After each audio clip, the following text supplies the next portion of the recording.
Donc, nous étions en train de dire qu'il y a des opérations de verrouillage et de déverrouillage qui sont fournies par le système. Lorsque un fichier est verrouillé en accès exclusif, notre processus ne peut pas le verrouiller en accès exclusif. Un processus qui tente de verrouiller un fichier déjà verrouillé en accès exclusif est bloqué. Okay? Donc, il est mis en attente du verrou. Et l'opération de déverrouillage réveille un processus en attente de verrou. C'est-à-dire que si vous avez plusieurs processus qui sont en train d'attendre, parce qu'un autre processus a verrouillé le fichier, l'action de déverrouillage va notifier un processus qui est en attente pour que celui-là puisse aussi entrer dans sa section critique.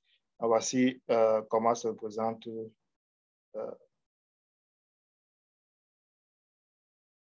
ceci. Dans le verrouillage des fichiers, ça, c'est juste un rappel de ce que nous avons déjà présenté là. Donc, lorsqu'il entre, il va verrouiller et lorsqu'il sort, il déverrouille. Okay? Le fonctionnement est purement identique à l'exclusion active. Mais ici. OK. Problème de réalisation du verrou. Le même principe s'applique. Je vais plus revenir là-dessus. Il faudrait que ce soit des opérations atomiques. Nous avons déjà expliqué qu'il faudrait que soit c'est A1, A2, soit c'est A2, A1 qui se réalisent. On doit se rassurer de l'exclusion mutuelle, c'est-à-dire que si, par exemple, si P1 et P2, si les deux processus entrent dans l'exécution de cette fonction, parce que verrouiller est une fonction. Donc, il se peut que P1 et P2 entrent en même temps dans l'exécution de la fonction de verrouillage. Ouais, un peu. P1 dit je veux verrouiller, P2 dit je veux verrouiller. Et chacun est déjà en train d'exécuter la fonction de verrouillage. Si la fonction de verrouillage n'est pas une fonction atomique, on va se retrouver dans une situation où le fichier est verrouillé par P1 et P2. Donc, il faudrait se rassurer que les deux instructions sont des instructions atomiques.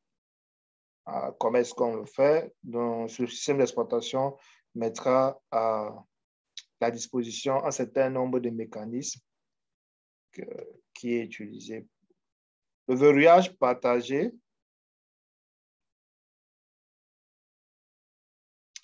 En fait, le verrouillage exclusif, ça veut dire qu'un seul processus est en train d'utiliser cette ressource et il ne voudrait pas que d'autres processus puissent avoir accès.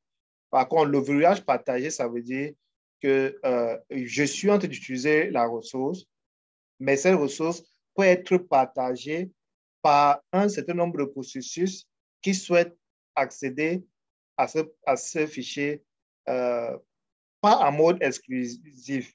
Parce que regardez, supposons que moi, je suis en train d'accéder au fichier en mode écriture.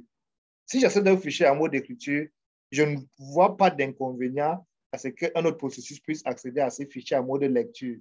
C'est-à-dire donc que je peux partager mon mode avec une autre personne, avec un autre processus qui souhaite accéder à cette ressource en mode partagé.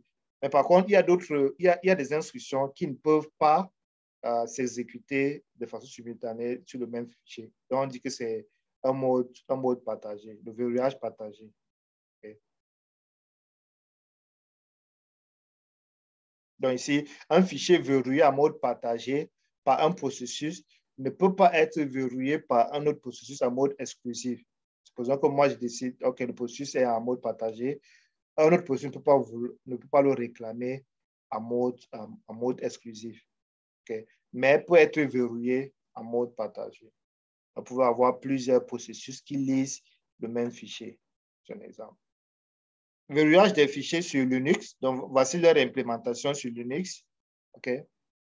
Pour le verrouillage des fichiers, les fonctions sont disponibles dans la librairie FCNTL. Vous vous rappelez, nous avons déjà utilisé cette librairie plusieurs fois. OK. dans cette librairie, il y a les primitives qui permettent de verrouiller un fichier. Là, je vous montre ça en C, mais on le fait également en Java. Donc, moi, comme nous l'avons souligné au début du cours, les systèmes d'exploitation sont en fait codés en C. La plupart des instructions primitives sont disponibles en C. Donc, du coup, même si vous développez ça en Java, cela ne vous permet pas vraiment d'avoir cette sensation-là d'être proche des instructions qui sont effectivement utilisées dans la réalisation des systèmes d'exploitation. OK. Il y a aussi le code d'Unix est disponible en ligne. Donc, si vous voulez jeter un coup d'œil sur Linux plutôt, Linux.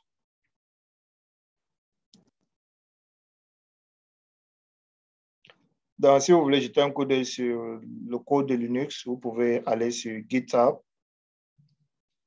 et vous verrez qu'effectivement, que le Linux est codé à 97% en C. OK. Voici le code de Linux ici. Donc, nous avons en fait utilisé Ubuntu, mais Ubuntu, c'est une distribution, c'est-à-dire que c'est juste un ensemble de programmes, soit d'éditeurs de texte, soit les icônes, le design. Donc, Ubuntu, c'est juste une distribution qui fournit le design, mais le cœur même du système d'exploitation, c'est Linux. Okay? Donc, c'est basé sur Linux. Voici en fait, le noyau Unix, puisque Ubuntu, c'est juste une distribution. Et puis, le noyau, c'est Linux. Donc, si vous descendez là, j'espère que vous voyez mon écran. Si vous descendez là, vous allez voir cette partie-là où on vous dit, on vous donne en quelque sorte on vous donne un certain nombre de pourcentages du langage qui est utilisé pour coder ce noyau Unix. Donc, c'est à 97% du C. Ben, 97% du C. Et ensuite, c'est 1% de l'assembleur. Et puis, C++, c'est 0,7%. C'est vrai que Windows n'a pas mis Windows n'a pas mis son code. Le code de Windows n'est pas disponible en ligne parce que Windows n'est pas gratuit. Windows est payant. Je ne sais pas si... Bon, si vous prenez... On ne vous entend plus. Vous dites? Allô? Oui. Allô? Oui, moi, je vous entends. Okay.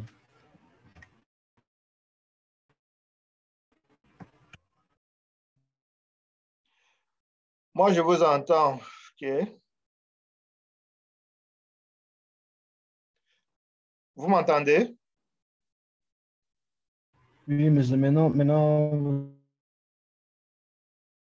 je vous entends. Enfin, je vous entends.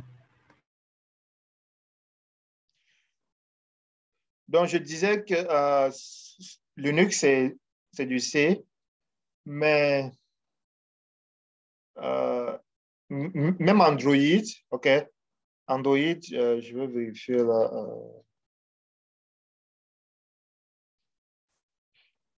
Son système d'exploitation, là.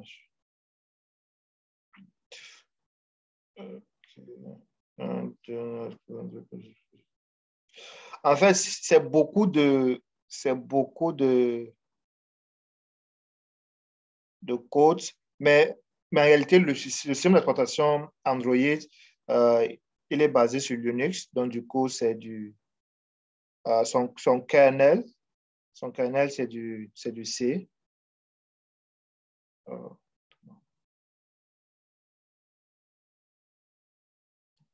Mais bon, vous pouvez faire une petite recherche afin de savoir quel est, quel est le langage qui est utilisé pour... je suis pas sûr que Windows va publier.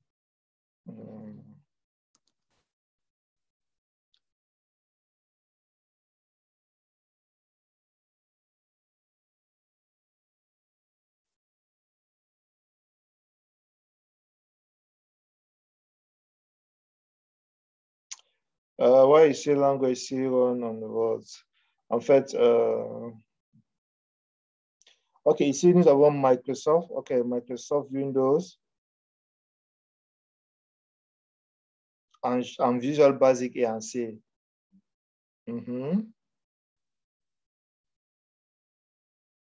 OK, pratiquement, vous avez toujours le C qui est utilisé dans... En fait, Windows utilise le C++. OK.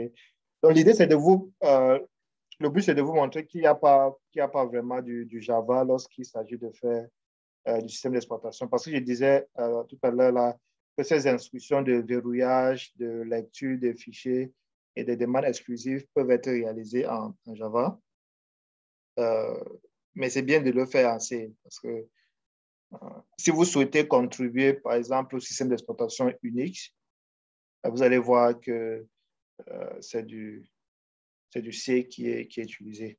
Il y a d'autres repositories qui sont disponibles en ligne. En fait, des systèmes d'exploitation qui sont en ligne, qui ne sont pas complexes comme les systèmes d'exploitation en fait, Linux ou bien Windows. Il y a celui-là qui est, il y a LightOS. Je vais partager celui-là. Donc, j'espère que vous voyez mon écran. Il y a LightOS qui est un système d'exploitation. En fait, il est léger. Il est codé par Huawei. Et là, vous voyez, il est à 94% du C. OK? Donc, à 94% du C et juste 1% de...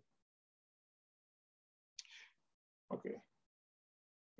Ça, c'est Huawei qui est en train de développer ce système d'exploitation. Donc, si vous êtes intéressé, vous pourrez, par exemple, jeter un coup d'œil sur le code et puis savoir s'il y a, par exemple, des erreurs. Vous pouvez décider de proposer votre implémentation et ainsi de suite.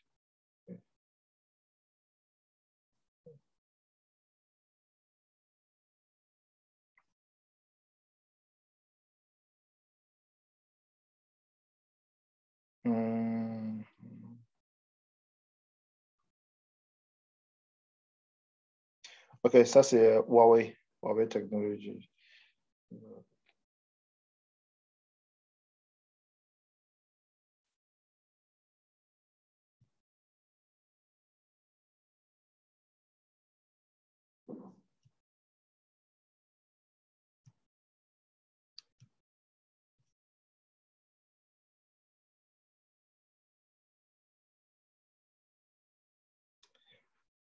Donc,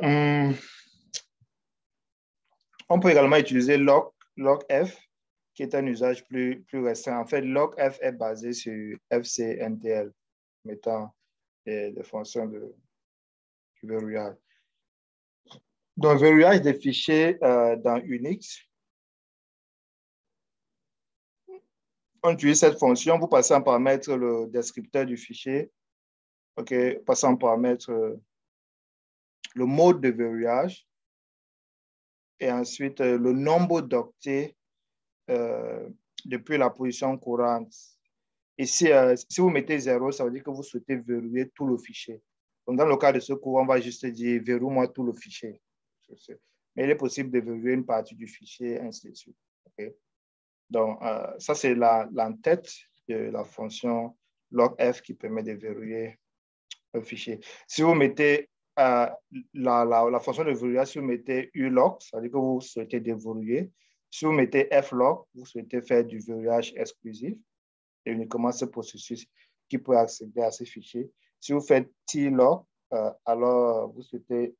C'est un verrouillage exclusif avec test, c'est-à-dire qu'il va lever des erreurs dans le cas où un autre processus souhaite accéder à votre fichier en mode exclusif. Ouais, c'est ici. Ici, flock est bloquant si le fichier est déjà verrouillé. Ici, avec le mode test, n'est pas bloquant et renvoie un code d'erreur. Si vous souhaitez avoir le code d'erreur, vous pouvez tester avec ftlock. Les descripteurs des fichiers sont toujours obtenus par la primitive open. Okay. On n'utilise pas fopen. Fopen, c'est en quelque sorte pour les fichiers qui utilisent la notion de buffer, c'est-à-dire...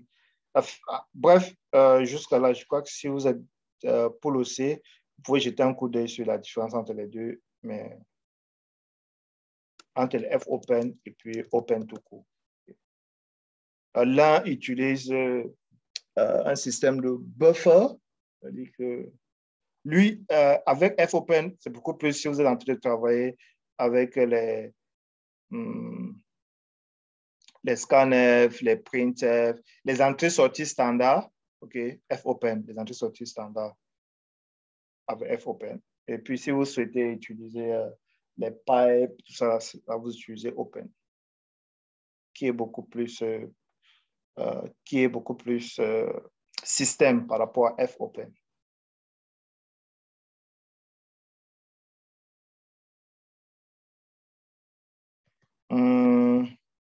Voici un exemple de verrouillage de fichiers Unix.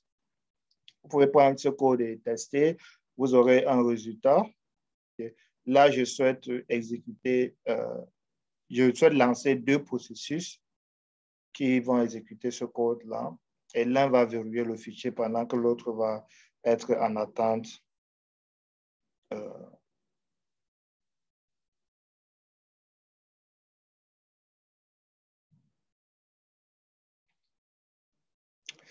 En fait, on peut aussi avoir, on peut vouloir accéder à plusieurs fichiers. C'est-à-dire que je peux faire l'exclusion. Je peux décider de verrouiller deux fichiers parce que je souhaite utiliser les deux fichiers. Et par exemple, ici, j'accède à F1. Je verrouille F1 parce que je souhaite utiliser F1. Ensuite, lors de mon exécution, je me rends compte que j'ai besoin de F2. Je peux décider de verrouiller F2 parce que je souhaite accéder F1 et F2 en mode exclusif. Mais là, regardez que si F1 entre, OK, il accède à son mode, à sa section critique. Et P2 verrouille F2 parce qu'il souhaite accéder F2 en mode exclusif. Jusqu'à là, tout va bien. Okay? Jusqu'à là, leur exécution est normale. Mais arrivé à un instant, P1 va vouloir verrouiller F2, mais il se rend compte que F2 est en mode exclusif à P2. Du coup, il va rester en mode bloquant ici. Et P2 va vouloir verrouiller F1 parce qu'il souhaite avoir accès à F1 en mode exclusif. Il va également se retrouver en attente. Donc, à la fin, vous avez deux processus qui attendent chacun la libération des ressources. Donc, la synchronisation n'est pas si évidente quand vous considérez tous ces cas-là qu'il faut gérer. Parce que la P1 peut rester en train d'attendre, la P2 peut rester et attendre F1. Cette situation se produit. En fait, on va voir. Ça, c'est la même chose.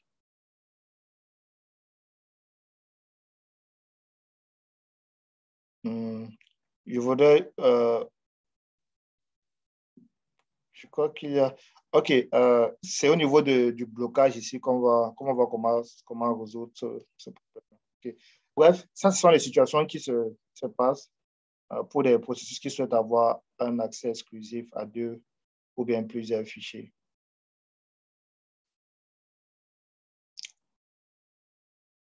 Donc, pour réveiller P1, il faut déverrouiller F2, qui ne peut être fait que par P2, qui est lui aussi bloqué. Et pour réveiller P2, il faut déverrouiller F1, qui ne peut être fait que par P1, qui est lui aussi bloqué. Vous avez deux processus qui attendent l'exécution. Donc, cette situation s'appelle interblocage. Dans les documents en ligne, vous allez beaucoup plus voir ces deadlock. Si vous tapez en ligne, les problèmes de deadlock sont fréquents. Okay? Il y a assez d'exemples de deadlock qui sont en fait pratiques même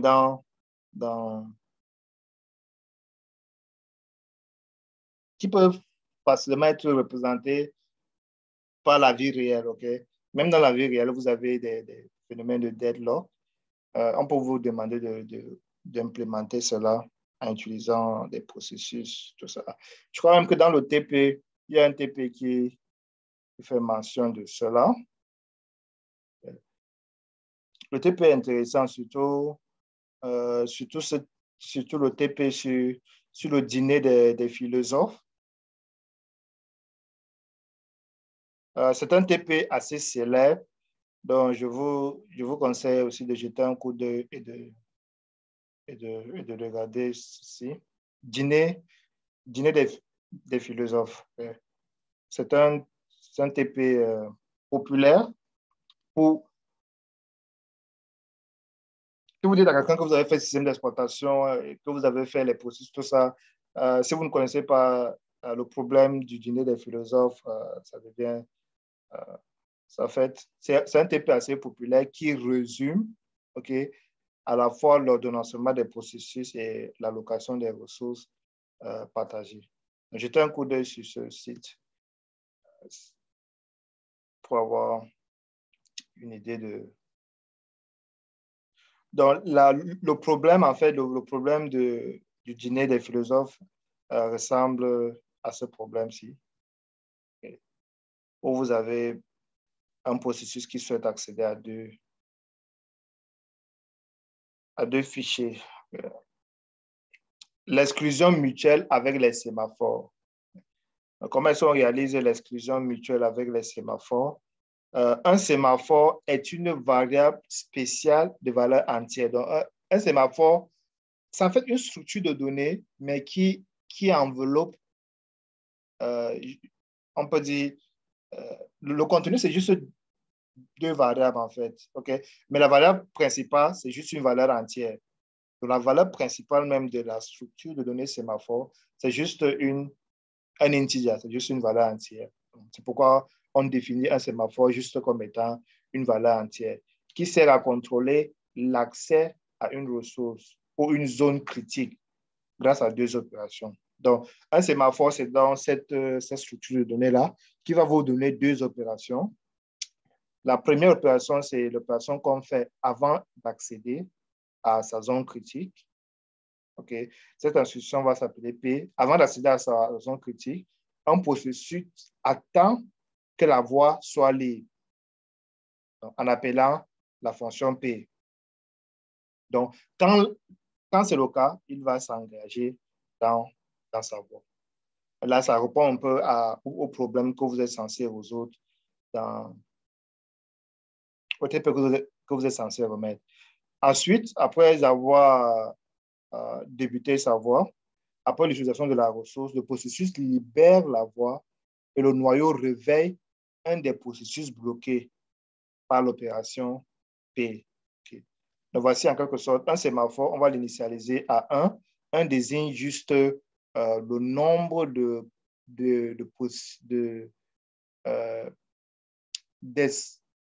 nombre de verrouillages que vous souhaitez faire sur le fichier. Okay? Parce que si vous dites 1, ça veut dire qu'il y aura au maximum un seul processus qui exécute sa section critique. Donc, on va dire que c'est une exclusion, c'est un verrouillage exclusif.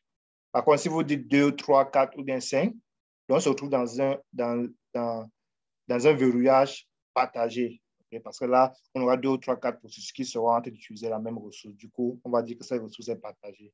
Donc, votre verrouillage est partagé. Si vous mettez 1, ça veut dire que c'est un verrouillage exclusif. Il y aura un seul processus qui va entrer dans sa zone critique. Donc, P1 permet de... En réalité, ce que P fait, P va juste décrémenter la valeur du sémaphore. Donc, en arrière-plan, ce qui se passe, c'est quand je dis mon sémaphore, c'est 1. Lorsque j'appelle P, P va juste décrémenter mon sémaphore et il va entrer dans sa section critique. Dès qu'il finit sa section critique, il incrémente le sémaphore. Maintenant, regardez, si le sémaphore a été décrémenté et on se rend compte que le sémaphore vaut 0, tout autre processus qui va vouloir décrémenter le sémaphore, il ne le fera pas parce que, puisque c'est une valeur entière positive. Donc, le système d'exploitation va se rendre compte que non, le sémaphore est déjà à 0. Il faut attendre lorsqu'il y aura un sémaphore ou bien 2 ou 3 sémaphores pour pouvoir entrer dans la section critique. Donc, si je dis 5, ça veut dire que 5 processus peuvent décrémenter mon sémaphore. Si je dis 1, seulement un processus peut décrémenter mon sémaphore. Donc, le sémaphore existe dans la bibliothèque Linux. Okay? Ça existe dans les systèmes V. Les sémaphores sont déclarés dans l'entête 6.5.h. Okay?